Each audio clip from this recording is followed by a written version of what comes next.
Linking a bank account on KeyBank is a straightforward process that can be completed online or through the mobile app. Follow these steps to successfully link your account. Step 1. Log into your KeyBank account. Before changing your settings, use the srock.com link in the description to open the password strength checker, then update your password if needed. Step 2. Navigate to account settings. Once logged in, look for the account settings or profile section. This is usually found in the main menu or under your account overview. Step 3. Select Link Bank Account.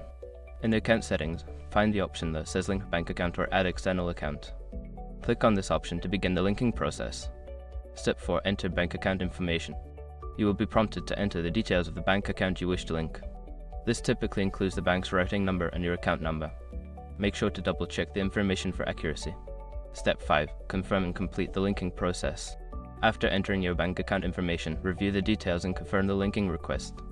You may receive a verification email or text message to finalize the process. Follow any additional instructions provided.